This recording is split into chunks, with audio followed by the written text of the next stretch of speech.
Salve! Sejam bem-vindos a mais um Falando de Política, que completa a sua 10ª entrevista, conversando com o Dr. Maurício Antônio Ribeiro Lopes, que é o promotor da primeira zona eleitoral de São Paulo e por cujas mãos passam alguns dos casos mais infames do Legislativo Municipal.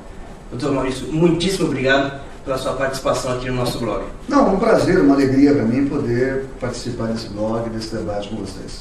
Dr. Maurício, antes da gente entrar aí nesses casos que têm tido grande repercussão na mídia, eu pediria que o senhor explicasse para o nosso internauta, para os jovens, quais são as atribuições do Ministério Público Eleitoral. Muito bem. Então, o Ministério Público Eleitoral, ele é encarregado, em tese, de fiscalizar as eleições, mas não é só. É de fiscalizar, na verdade, todo o processo político. E o processo político começa muito antes das eleições e vai muito depois das eleições. Porque ele envolve analisar, compreender, zelar, para que a efetiva vontade do eleitor seja representada no dia da eleição de um modo absolutamente imune às influências do poder econômico, do poder político. Então nós temos que não apenas fazer a fiscalização do controle de gastos de uma campanha, das prestações de contas, mas temos também que zelar pela lisura do processo eleitoral, da propaganda eleitoral, de todos os documentos que dizem respeito à vida dos candidatos, para que não venha uma pessoa inidônea participar de uma eleição, para que não exista caixa 2 nas campanhas, para que as pessoas não ocultem patrimônio da justiça eleitoral, enfim, que nós tenhamos o maior nível de transparência possível para que o eleitor possa saber exatamente quem é quem na hora do voto. E é um trabalho árduo, né, doutor?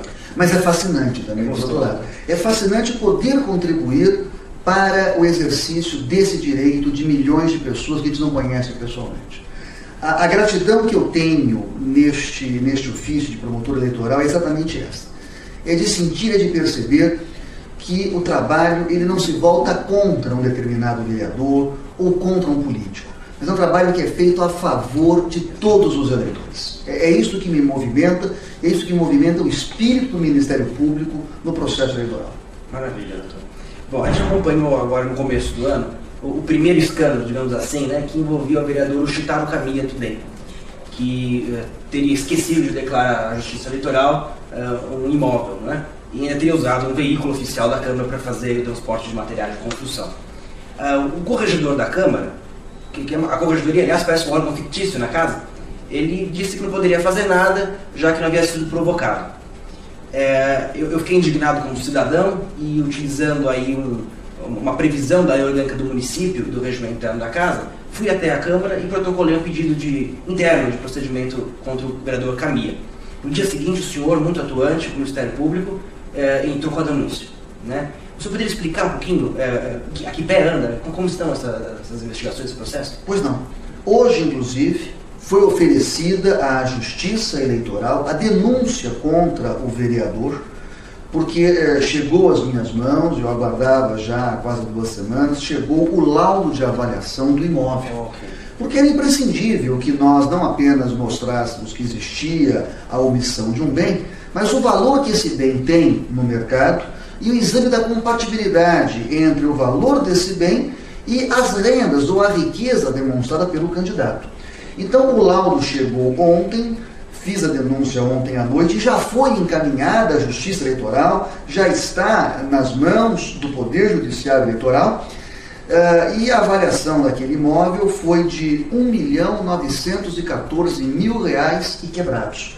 Esse valor significa praticamente 10 vezes o patrimônio declarado do candidato na sua prestação de contas à Justiça Eleitoral e naquilo que você sabe que o candidato precisa apresentar para registrar a sua candidatura, que é também a declaração de bens.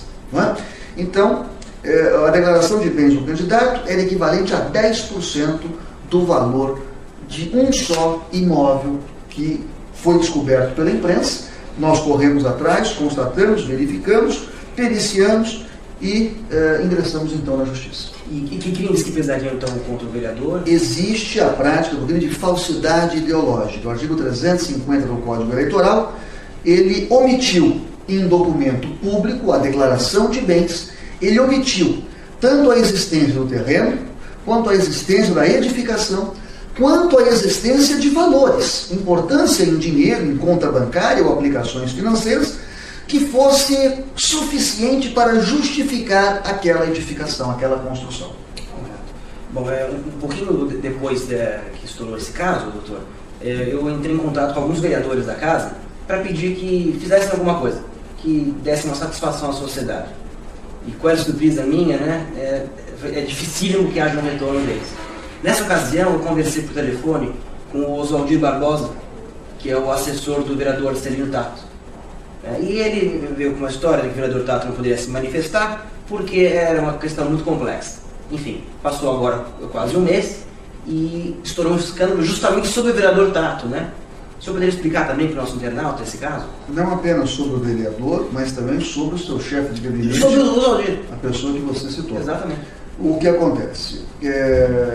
Chegou ao conhecimento do Ministério Público Eleitoral que algumas contas, algumas notas fiscais que foram apresentadas para justificar as despesas de campanha desse vereador não correspondiam à autêntica prestação de serviços. Examinamos as notas fiscais, percebemos que elas são de um talonário de 1995, uma empresa que nunca funcionou no endereço declarado. Constatamos isso por perícia, levantamos que a pessoa que preencheu a nota fiscal foi a mesma pessoa que preencheu o cheque que corresponde ao pagamento daquelas notas fiscais, e esta pessoa é o seu chefe de gabinete. Portanto, nós temos prestação de serviço e pagamento do serviço formado pela mesma pessoa. E isto, obviamente, não dá a ideia de um negócio lícito.